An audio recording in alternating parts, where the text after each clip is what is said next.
सरिता चौधरी जी, professor Thapa, Hindi विभाग के सभी सदस्य और राजनीति शास्त्र के सभी सदस्य जो कि यहाँ मौजूद हैं इस सभागार में, जो कि एक समय में हम लोग का क्लासरूम भी हुआ करता था और आज एक नए कलेवे में आज AP सेन हॉल अपनी इतनी प्रतिष्ठा के साथ बहुत से कार्यक्रम करा रहे हैं।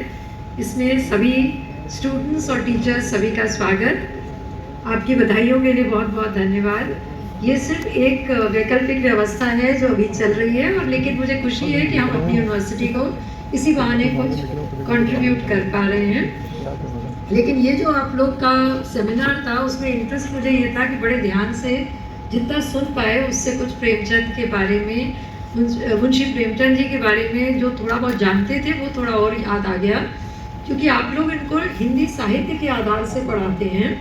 लेकिन निर्मला कहानी एक समय में इंटरमीडिएट के सिलेबस में होती थी। अब मुझे पता नहीं ISC के सिलेबस में हुआ करती थी लगभग 2012-13 वाले टाइम में, और उसकी एक एक पंक्ति को पढ़ के बेटे की पढ़ाई के दौरान पढ़ी तो बिल्कुल लाइन से एक एक लाइन पढ़ी थी।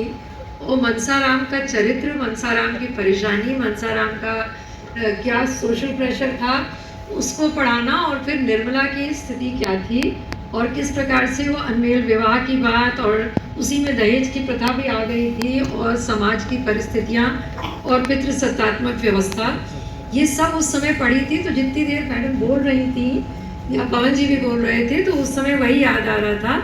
2012-13 का समय चले। पवन जी, सिद्धार्थ जी, कार्यक्रम की संयोजिका रीता जी, जो लगातार मैं देख रही हूँ चिंतित हैं कि किस तरह से इस कार्यक्रम में ज़्यादा से ज़्यादा बच्चों की भागीदारी हो। मैंने देखा कि वो अपने स्टूडेंट्स को लेकर के कितनी सजग और सचेतन है, और पापा जी उनके साथ साथ लगे हुए हैं, और पूरे विभाग के सारे लोग और भी जो दूसरे डिपार्टमेंट से लोग प्रेमचंद के नाम पर सुनने आए हैं। इससे आप अंदाज़ा लगा सकते हैं कि जो आपके यहाँ जो कुलपति महोदया हैं उन्होंने भी प्रेमचंद को जाना और समझा है अपने स्तर पर, और हिंदी से इतर भी जो लोग रहे हैं वे लोग भी प्रेमचंद के नाम से और कबीर के नाम से, तुलसी के नाम से हिंदी को किस तरह से जानते समझते हैं। तो प्रेमचंद हमारे लिए क्या हो सकता है।